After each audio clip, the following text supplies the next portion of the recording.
السلام علیکم دوستو، تو آج کی ویڈیو کا ٹاپک ہے صلاح الدین ایوبی کا بیت المقدس کو فتح کرنا۔ تو اس سے پہلے کہ ویڈیو کو شروع کیا جائے، آپ سے گزارش ہے کہ آپ ہمارے چینل کو سبسکرائب اور ویڈیو کو لائک ضرور کر دیں۔ صلاح الدین ایوبی، جن کا پورا نام الناصر صلاح الدین بن یوسف بن ایوب تھا، جنہیں عام طور پر صلاح الدین ایوبی کے نام سے جانا جاتا ہے، وہ ایوبی سلطنت کے بانی تھے۔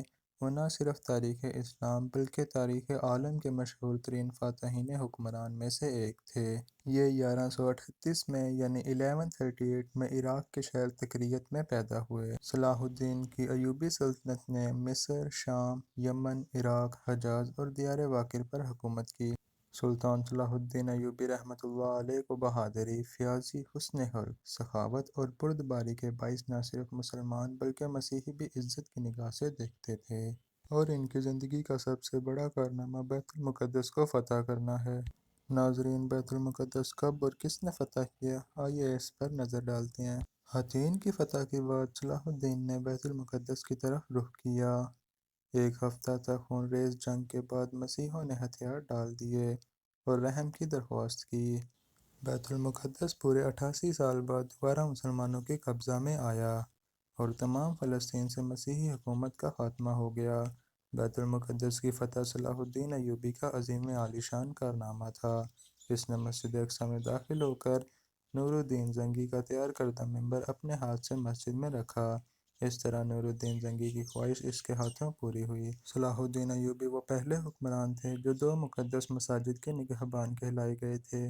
صلاح الدین نے بیت المقدس میں داخل ہو کر وہ مظالم نہیں کیے جو اس شہر پر قبضہ کے وقت مسیحی افواج نے کیے تھے۔ صلاح الدین ایک مثالی فاتح کی حیثیت سے بیت المقدس میں داخل ہوا۔ اس نے زیر فدیہ لے کر ہر مسیحی کو امان دے دی، اور جو غریب فدیہ نہیں ادا کر سکے، ان کے فدیے کی رقم صلاح الدین اور اس کے بھائی ملک عادل نے خود ادا کی۔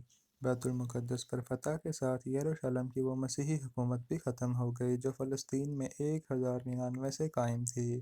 اس کے بعد جلد ہی سارا فلسطین مسلمانوں کے قبضے میں آ گیا۔ یوں بیت المقدس پر تقریباً 761 سال مسلسل مسلمانوں کی حکومت رہی۔ بالآخر 1948 میں امریکہ، برطانیہ اور فرانس کی سازش سے مصر فلسطین کے علاقے میں یہودی سلطنت قائم کی گئی اور بیت المقدس کا نصف حصہ یہودیوں کے قبضے میں چلا گیا۔ 1967 کی عرب اسرائیل جنگ میں بیت المقدس پر اسرائیلیوں نے قبضہ کر لیا۔ 589 ہجری میں صلاح الدین انتقال کر گئے۔ انہیں شام کے موجودہ دارالحکومت دمشق کی مسجد امیہ کے نواح میں سپرد خاک کیا گیا۔ صلاح الدین نے 20 سال حکومت کی۔ مورخ ابن خلکان کے مطابق ان کی موت کا دن اتنا تکلیف دہ تھا کہ ایسا تکلیف دہ دن اسلام اور مسلمانوں پر خلفائے راشدین کی موت کے بعد بھی کبھی نہیں آیا۔ یہاں تک کہ موجودہ دور کے انگریز مورخ لین پول نے بھی سلطان کی بڑی تعریف کی ہے اور لکھتا ہے کہ ان کے ہم عصر بادشاہوں اور ان میں ایک عجیب فرق پایا جاتا ہے۔ بادشاہوں نے اپنے جاہ و جلال کے سبب عزت پائی اور ایوبی نے عوام سے محبت اور ان کے معاملات میں دلچسپی لے کر اور دل عزیزی کی دولت کمائی۔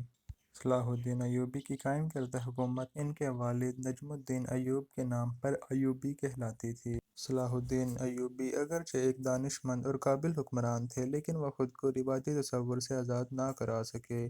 خلافت کے حقیقی تصور کو اب مسلمان معاشرہ اس حد تک بھلا چکا تھا کہ نور الدین اور صلاح الدین جیسے حکمران بھی ملوکیت کے انداز میں سوچتے تھے۔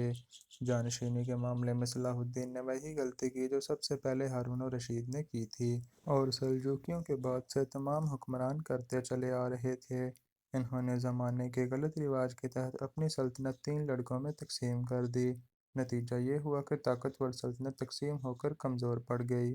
پھر بھی ایوبی خاندان کے ان چند لائق حکمرانوں، جن میں صلاح الدین کا بھائی ملک عادل اور اس کا لڑکا ملک کامل قابل ذکر ہیں، مصر، شام، حجاز اور یمن کو تقریباً 60 سال تک بڑی حد تک متحد رکھا۔ 648 ہجری میں ایوبی خاندان کی حکومت ختم ہو گئی اور ان کی جگہ ترک غلاموں کی حکومت قائم ہوئی جو مملوک کہلاتی تھی، اور اس طرح ایوبی سلطنت ختم ہو گئی۔ اسی کے ساتھ ساتھ ویڈیو کا اختتام ہوتا ہے۔ ویڈیو اچھی لگی تو ویڈیو کو لائک کریں اور چینل کو سبسکرائب کرتے ہیں۔ ملتے ہیں اگلی ویڈیو میں، تب تک کے لیے اللہ حافظ۔